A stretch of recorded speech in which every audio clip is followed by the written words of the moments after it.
what's going on YouTube? It's your boy Jaron Fit, and like the title said, guys and gals, listen, this video is gonna be the best bicep training video on the internet. I guarantee it. You're about to get hit with straight knowledge and straight game. I'm about to break down 2 of the best bicep building exercises for you and tell you all about them so you can pick which one. Matter of fact, not pick which one, you need to be doing both. So I'm gonna give you the game so you can build some big ass arms. So what 2 exercises am I talking about? The straight bar bicep curl with the long bar. If you have the short bar in the gym, that's cool. And the preacher curl, the camber bar. Let me show you exactly what I'm talking about. Let me show you so you know exactly what I'm talking about before I go into the video. So like I said, so y'all will be armed with the knowledge to know how to build some big ass arms and why you're doing each movement. What's the difference between the 2? So this is the preacher curl right here. The preacher curl, or as it's called, the camber bar. That's the real name for it. If you ever have heard that term, it's called the camber bar. So I'm gonna show you that, a couple variations, different movements, what to do. And now I'm gonna go over here.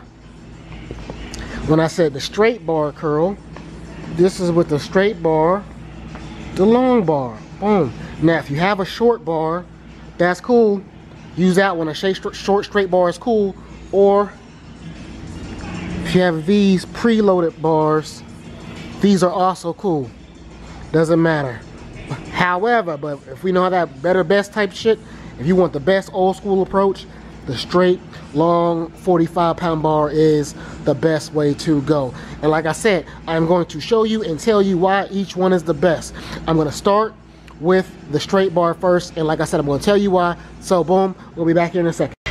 All right, y'all, so I thought about giving y'all some long ass drawn out explanation between the difference between the straight bar, excuse me, and the camber bar. But I was like, let me simplify this, man, because we're trying to build some big arms, and let's get to the point. The main difference between the straight bar and the camber bar is tension, or excuse me, forearm engagement. How much the forearm or forearm strength plays a role into the lift. All right, for example, if you have strong ass forearms, you will be able to straight bar curl a good amount. Or you should be if your bicep strength is, you know what I'm saying, up to par and all that good stuff. All right. Now, if you have weak forearms, you will not be able to straight bar curl efficiently. So, for example, so if you're straight bar curling, and the way you know is if the forearms or the wrists or whatever fail before the actual muscle does, you're losing your grip on the bar. And that's just not with the bicep curl. That's with something like a shoulder shrug or anything where the weight is gripped. You know, the weight, your grip strength can be broken by the weight. You know what I'm saying? Grip strength doesn't really play a role in the bench press because you're not really going to lose the grip, you know, on the bench. Does that make sense? Like like a bend over row. Grip strength plays a major role in bend over rows. So, and it's the same thing with the straight bar curl. So that it puts more emphasis on your forearms. All right. So now, what does that mean for you?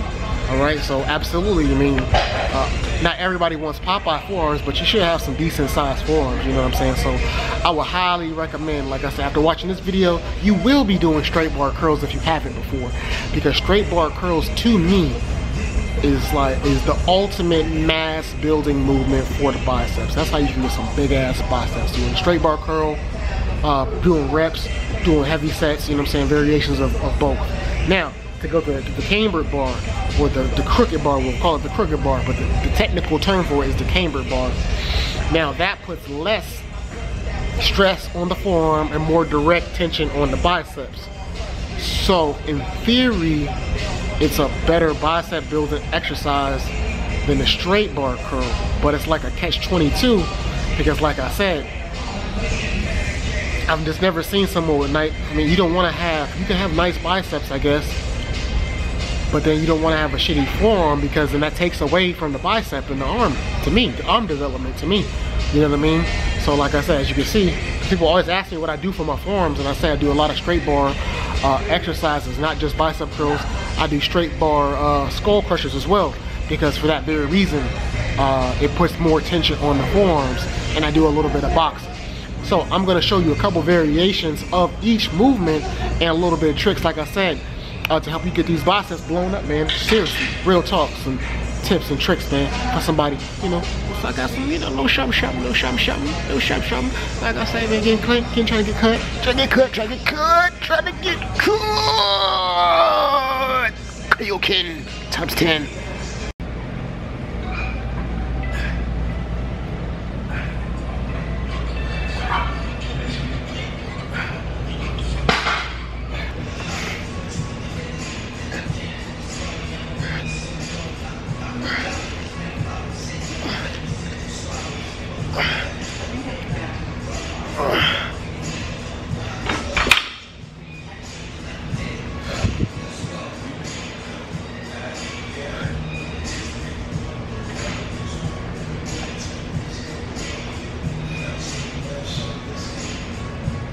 I'm filming myself, so excuse me.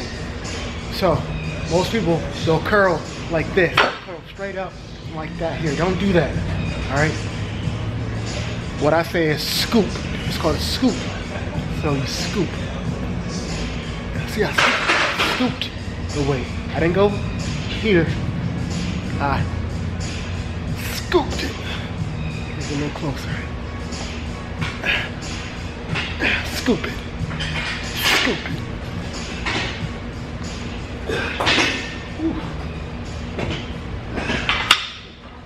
Guys, now I know I said I was going to start this in the squat rack, but the lighting was not really that good over there, so I'm going to do it right here. But you can do this in a squat rack. It doesn't have to be in a squat rack. You can do it anywhere. Anywhere you can put a damn straight bar, you can do a straight bar and curl. All right. Now, another reason why you can do this one, I'm going to show you seated, but this is standing.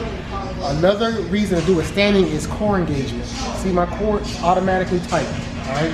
Now I'm going to show you what not to do first. Most people, they will curl like this here. Go from here to here, and think they're doing something. No. You want to scoop, all right? Now watch, I'm going to start here, out here, and scoop the weight. See where I end it? To my chin. I'll scoop the weight.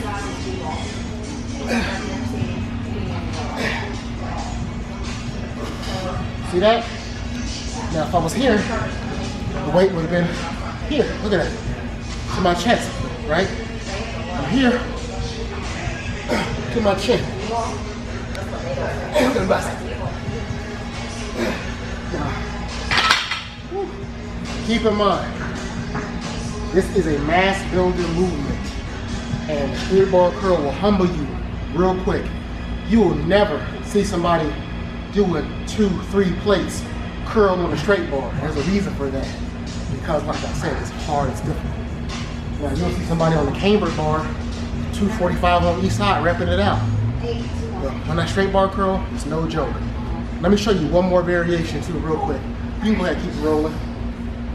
I'm going to show you a seated variation, and this is strictly mass. You want to get your arms big as fuck. Biceps, this is max, alright? So you be seated, obviously. Set the bar on your lap, nice and tight. Sit up high, chest up. And remember, you don't curl straight up and down. What we do is scoop in the straight. Scoop. Don't let it just hit your lap. Don't let it hit. Scoop. And resist. Feel the tension. Control the weight. Don't be sloppy. Seated, core tight, chest out, scoop the weight, contract the biceps, get some big ass arms. Every rep counts. And now let me think if there's anything else for the straight bar I can give you tip wise, man. Let me show you one more thing. Alright. If you have one of these in your gym, where'd it go? Where'd it go? Where'd it go? Where'd it go? Where'd it go? Where'd it go? Where'd it go? It's the arm blaster. There it is. Alright. One of these, if you don't have one in your gym, the cheap ass needs to buy one, alright? This is the arm blaster, alright? This will force you to keep your arms in front and scoop with the curl. You can use this. Let me go ahead and adjust it real quick. You just pull down, it's real simple. Real simple. Alright.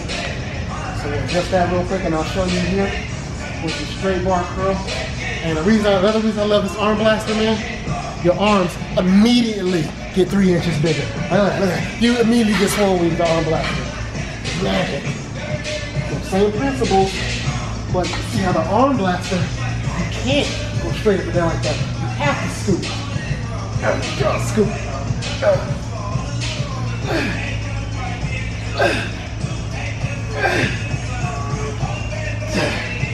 Woo. Yeah, baby, I love that arm blaster, man. You have one of these in your gym, go on the internet and buy one. I think it'd be 20 bucks at the most. 20 bucks at the most. You know what I'm saying? Cheap. Well, some get your arms blown up.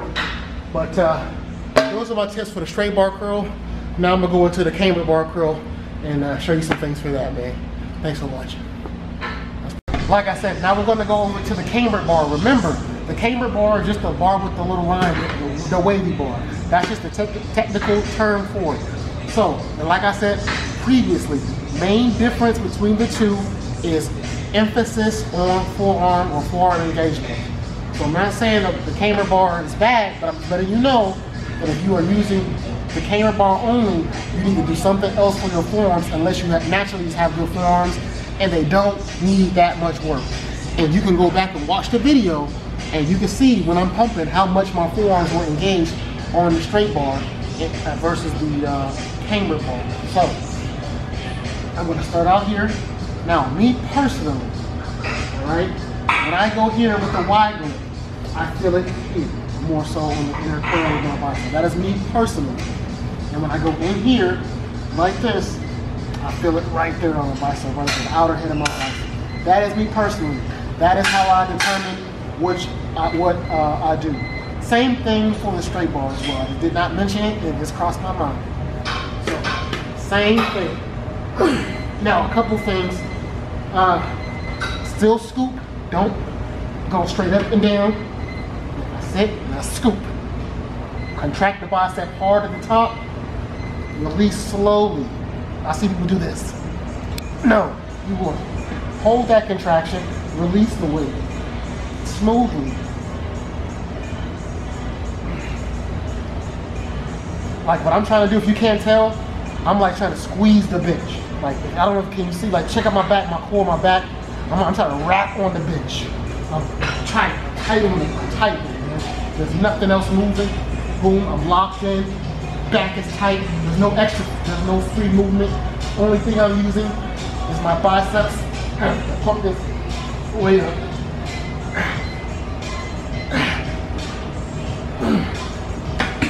So, now, and the arm blaster, I'll show you the arm blaster as well. Same principles with the arm blaster. Alright, you're scooping. You're not going straight up and down like that. That's not getting a good range of motion on the bicep. The bicep needs to contract hard at the top of the motion. Up here is where the work is. Hard contraction, release the contraction. Hard contraction, release the contraction. Hard contraction, release the contractions. Biceps don't really need to be worked with super heavy weight. They're a repetition muscle. They work better with more blood flow, more reps, more volume. Not saying they don't need to be strong, but the thing is, I'm gonna give y'all some real game. My biceps aren't strong at all. At all. You saw me struggling with these 10 this way here, but guess what? So it doesn't really matter. You know what I'm saying? This is bodybuilding, not weightlifting. Right? I'm gonna give you bodybuilding tips, not weightlifting tips. I know how to do weightlifting too, but we're not doing that right now. So